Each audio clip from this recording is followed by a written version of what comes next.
नमस्कार। आज हम स्लाइड्स के जरिए भारतीय राजनीति की एक बहुत बड़ी उथल-पुथल को समझने की कोशिश करेंगे। एक ऐसी घटना जिसमें दांव पर बहुत कुछ लगा हुआ है। तो सवाल यही उठता है कि जब कोई बड़ा नेता पाला बदलता है तो क्या उसकी संसद की सीट भी चली जाती है? चलिए इसी सियासी उठापटक की तह तक चलते हैं। तो ये कोई ऐसा वैसा इस्तीफा नहीं था कि चुपचाप दे दिया, नहीं। ये एक बहुत सोची समझी पब्लिक में की गई राजनीतिक चाल थी। और इस एक चाल ने समझिए दिल्ली से लेकर पूरे देश की पॉलिटिक्स में एक भूचाल सा ला दिया। प्रेस कॉन्फ्रेंस में राघव चड्ढा ने अपने इस फैसले को उसूलों की लड़ाई का नाम दिया। उनका सीधा सीधा कहना था कि भाई जिस पार्टी को उन्होंने बनाने में मदद की वो अब अपने रास्ते से पूरी तरह भटक चुकी है। लेकिन देखिए, एक सांसद के लिए यूं ही पार्टी बदल लेना इतना आसान भी नहीं होता। और यहीं पर इस पूरी कहानी का सबसे बड़ा पेच सामने आता है, दल बदल विरोधी कानून। और देखिए, यही कानून, यही है इस पूरी लड़ाई का असली मैदान। इसे समझना बहुत जरूरी है।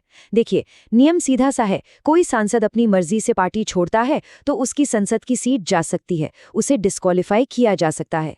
लेकिन, और ये लेकिन बहुत बड़ा है, इसमें एक बड़ा अपवाद भी है।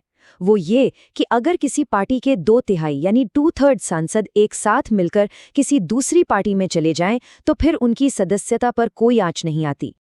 और राघव चड्ढा का पूरा दांव इसी एक बड़े अपवाद पर टिका हुआ है। उनका दावा ये है कि उन्होंने पार्टी छोड़ी नहीं है, बल्कि पार्टी का एक बहुत बड़ा हिस्सा ही टूटकर उनके साथ आ गया है। वो ये दावा कर रहे हैं कि संसद के ऊपरी सदन यानी राज्यसभा में आम आदमी पार्टी के जो कुल 10 सांसद हैं, उनमें से 7 सांसद उनके साथ हैं। और ये जो 7 का आंकड़ा है ना, यही सबसे ज्यादा अहम है। क्यों? क्योंकि ये 2/3 की शर्त से ज्यादा है। और इसी आधार पर उनका तर्क ये है कि ये दल बदल का मामला है ही नहीं, बल्कि ये तो पार्टी का एक कानूनी विलय है।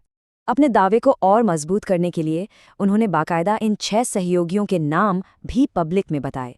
ये दिखाने के लिए कि देखिए, ये सिर्फ एक अकेले इंसान का फैसला नहीं है, ये तो एक पूरे गुट का फैसला है। और यहीं से एक ही घटना की 2 बिल्कुल अलग अलग आमने सामने की कानूनी और राजनीतिक कहानियां शुरू हो जाती हैं। तो सारा का सारा संघर्ष इसी एक बात पर आकर टिक गया है। एक तरफ चड्ढा कह रहे हैं कि ये कानून के दायरे में हुआ विलय है और उनकी सदस्यता सुरक्षित है। दूसरी तरफ आम आदमी पार्टी कह रही है कि यह साफ साफ अवैध दल बदल है और कानून के हिसाब से इनकी सदस्यता जानी ही चाहिए। अब जाहिर सी बात है, आम आदमी पार्टी भी चुप नहीं बैठी। उनकी तरफ से भी इस दावे पर तुरंत और बहुत मजबूती से पलटवार किया गया है। पार्टी के बड़े नेता संजय सिंह ने तो साफ कर दिया कि वो राज्यसभा के सभापति के पास जाएंगे और इन सांसदों को अयोग्य ठहराने की याचिका देंगे। और कमाल की बात देखिए, वो भी उसी 10वीं अनुसूची का हवाला दे रहे हैं जिसे राघव चड्ढा अपना बचाव बता रहे हैं। लेकिन रुकिए, ये लड़ाई सिर्फ कानूनी किताबों या संसद के नियमों तक ही नहीं है। इस पूरी घटना को समझने के लिए इसके पीछे जो बड़ा राजनीतिक खेल चल रहा है, उसे देखना भी बहुत जरूरी है। और इस खेल का एक बहुत ही अहम किरदार हैं दल बदल करने वालों में से एक सांसद अशोक कुमार मित्तल। उनका मामला इस पूरी कहानी में एक नया और बहुत ही चर्चित एंगल जोड़ देता है।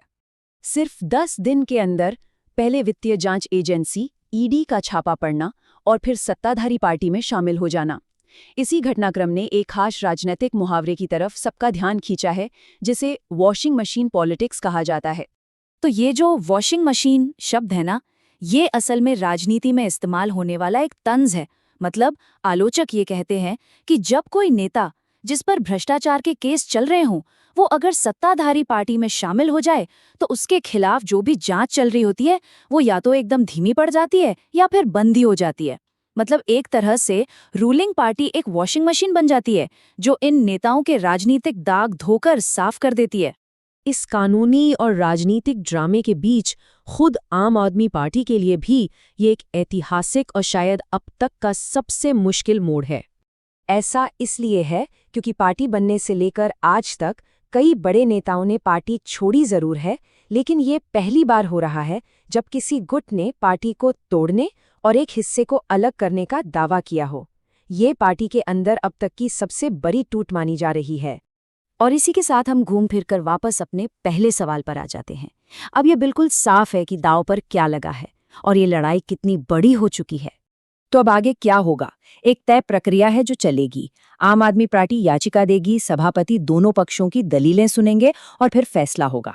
लेकिन इसका नतीजा क्या होगा, ये कहना अभी बहुत मुश्किल है। इस एक फैसले पर पूरे देश की नजरें टिकी रहेंगी। तो आखिर में सबसे बड़ा और अहम सवाल यही है, क्या कानून इसे एक जायज विलय मानेगा या फिर इसे नियमों से बचने के लिए की गई एक सोची समझी साजिश करार देगा? इस एक सवाल का जवाब सिर्फ इन सांसदों का राजनीतिक भविष्य तय नहीं करेगा, बल्कि ये भारत में पार्टी और विचारधारा के प्रति वफादारी की पूरी राजनीति के लिए एक नई मिसाल भी कायम कर सकता है।